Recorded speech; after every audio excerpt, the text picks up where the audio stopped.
दोस्तों आज के एपिसोड के स्टार्टिंग में आप सबको देखने को मिलेगा कि नायरा और कार्तिक बाहर आंगन में बैठे हुए होते हैं और त्रिशा की बात कर रहे होते हैं। तभी त्रिशा भी वहां पर आ जाती है और नायरा को बोलती है कि दीदी प्लीज आप इस केस को वापस ले लीजिए, क्योंकि मैं नहीं चाहती कि आप मेरी वजह से अपने परिवार के खिलाफ जाओ। तभी नायरा कहती है कि त्रिशा अब हम इस केस को स्टार्ट कर चुके हैं तो इसको खत्म करके ही छोड़ेंगे, ऐसे ही बीच में इस केस को वापस नहीं लेंगे। तभी कार्तिक भी त्रिशा को भरोसा दिलाता है कि तुम चिंता मत करो, ये केस हम ही जीतेंगे।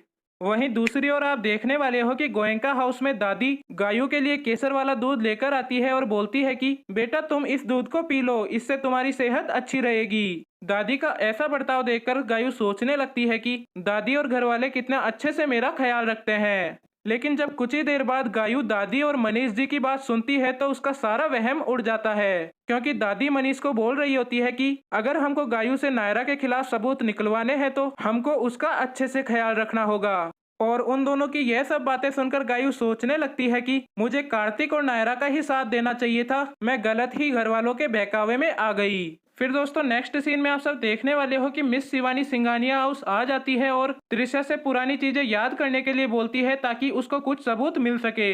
तभी नायरा भी त्रिशा से कहती है कि त्रिशा तुम याद करने की कोशिश करो, जरूर कुछ ऐसा होगा जो तुमको याद नहीं आ रहा होगा, और हो सकता है कि अगर तुमको कुछ याद आ जाए तो हमको केस में काफी मदद मिल जाएगी। वहीं दूसरी ओर आप सब देखने वाले हो कि मिस्टर जवेरी अपने बेटे से कह रहा होता है कि बेटा तुम्हें घबराने की कोई भी जरूरत नहीं है, क्योंकि तुम्हारे पापा दुनिया के बेस्ट लॉयर हैं और ये केस हम ही जीतेंगे। वहीं दूसरे सीन में आप सब देखने वाले हो कि त्रिशा अपने ऊपर बीता हुआ याद कर रही होती है और मिस शिवानी को बता रही होती है कि लवकुश ने उसके साथ क्या क्या किया था। और तभी अचानक त्रिशा को याद आता है कि उस दिन वो जब लवकुश से बचकर भाग रही थी तभी उसकी टक्कर एक गुब्बारे वाले से हुई थी। तभी त्रिशा की बात सुनकर मिस शिवानी बोलती है कि मेरे लिए यही सबूत काफी है, अब अगर हमको वो गुब्बारा वाला मिल जाए तो हमको केस में काफी ज्यादा हेल्प मिल जाएगी। तभी कार्तिक त्रिशा से पूछता है कि त्रिशा तुम हमको बताओ कि वो गुब्बारे वाला कैसा दिखता था।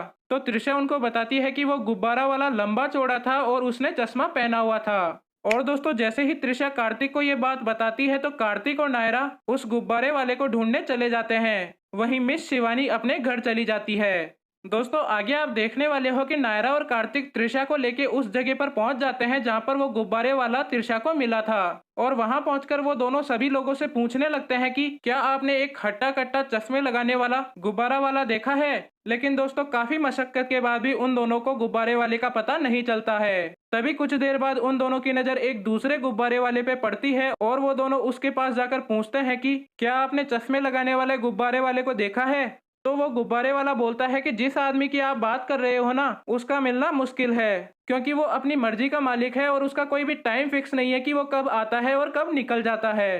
तभी इस गुब्बारे वाले की बात सुनकर नायरा और कार्तिक परेशान हो जाते हैं और सोचने लगते हैं कि कल तो कोर्ट की हियरिंग है और उससे पहले हम उस गुब्बारे वाले को कैसे ढूंढेंगे। तभी दोस्तों आप सब देखने वाले हो कि नक्श भी वहां पर आ जाता है और उन दोनों को बोलता है कि आप दोनों चिंता मत करो और घर पे जाओ, और मैं यहाँ पर रहकर उस गुब्बारे वाले को ढूंढता हूँ और जैसे ही कुछ पता चलेगा तो मैं तुम दोनों को फोन करके बता दूंगा। और तभी ये बात सुनकर कार्तिक और नायरा घर चले जाते हैं। फिर दोस्तों नेक्स्ट सीन में आप सब देखने वाले हो कि उस गुब्बारे वाले को ढूंढते ढूंढते पूरा दिन निकल जाता है और अगली सुबह हो जाती है। अब आज ही के दिन कोर्ट की हियरिंग होने वाली होती है, इसीलिए सभी लोग कोर्ट जाने के लिए निकल जाते हैं। तभी मिस शिवानी नायरा से पूछती है कि क्या उस गुब्बारे वाले का कुछ पता चला। तो नायरा बताती है कि अभी तक तो उसका कुछ भी पता नहीं चला है, लेकिन नक्श भैया उस गुब्बारे वाले को ढूंढने के लिए गए हुए हैं और जैसे ही उनको कोई खबर मिलेगी तो वो हमको फोन करके बता देंगे। तभी मिस शिवानी घड़ी की तरफ देखती है और बोलती है कि अब कोर्ट की हियरिंग में सिर्फ 30 मिनट का ही समय बचा है और इसीलिए अब हमको गुब्बारे वाले का जल्द से जल्द पता लगाना होगा। फिर नेक्स्ट सीन में आप सब देखने वाले हो कि नायरा और कार्तिक मिस शिवानी के साथ कोर्ट में जा रहे होते हैं, तभी बीच रास्ते में उनकी मुलाकात मिस्टर जवेरी से हो जाती है। और इस दौरान मिस्टर जवेरी नायरा और कार्तिक के सामने मिस शिवानी का कॉन्फिडेंस गिराने की कोशिश करता है और बोलता है कि हो सकता है मिस शिवानी यह तुम्हारा पहला और आखिरी केस हो। अब दोस्तों इसी तरह बातों ही बातों में टाइम निकल जाता है और कोर्ट की हियरिंग में सिर्फ 15 मिनट ही बचते हैं। वहीं नक्श उधर उस गुब्बारे वाले को ढूंढने की कोशिश कर रहा होता है, तभी उसकी नजर एक गुब्बारे वाले पे पड़ती है और वो उसका पीछा करता है। और जब कुछ देर बाद वो उसको पकड़ लेता है तो पता चलता है कि ये तो वो गुब्बारे वाला नहीं बल्कि कोई और है। अब दोस्तों नेक्स्ट सीन में आप देखने वाले हो कि कोर्ट की हियरिंग का टाइम हो जाता है और सभी लोग कोर्ट में आके बैठ जाते हैं। तभी कोर्ट की कार्रवाई शुरू हो जाती है और सबसे पहले मिस्टर जवेरी त्रिशा को विटनेस बॉक्स में बुलाता है और त्रिशा पे आरोप लगाते हुए बोलता है कि यह एक आश्रम की लड़की है और इसी ने इन तीनों मासूम बच्चों पर यह केस लगाया है और बोलता है कि यह एक नंबर की चीटर और लालची लड़की है। और फिर वो त्रिशा से पूछता है कि मैंने सुना है तुम एक डांस एकेडमी खोलना चाहती हो। तो त्रिशा बोलती है कि हाँ, मैं एक डांस एकेडमी खोलना चाहती हूँ। तभी मिस्टर जवेरी बोलता है कि डांस एकेडमी बनाने में तो काफी पैसे लगेंगे, वो पैसे तुम्हारे पास कहाँ से आएंगे। तो त्रिशा जवाब देती है कि मैं अपनी मेहनत करके और डांस करके वो पैसे कमाऊंगी। और दोस्तों जब वो ये बात बोल रही होती है तभी मिस्टर जवेरी त्रिशा की बात काटते हुए बोलता है कि अगर डांस करने से ही इतने पैसे मिलते तो क्यों ना हर कोई डांस एकेडमी ही खोल लेता और मैं फालतू में ही लॉयर की पढ़ाई क्यों करता, मैं भी डांस एकेडमी ही खोल लेता। और दोस्तों इस दौरान आप सब देखने वाले हो कि मिस्टर जवेरी त्रिशा को अपनी बातों में फंसा लेता है और उस पर गंदे गंदे आरोप लगाता है। तभी मिस शिवानी उठती है और बोलती है कि आप मेरे क्लाइंट पे गलत इल्जाम लगा रहे हैं मिस्टर जवेरी।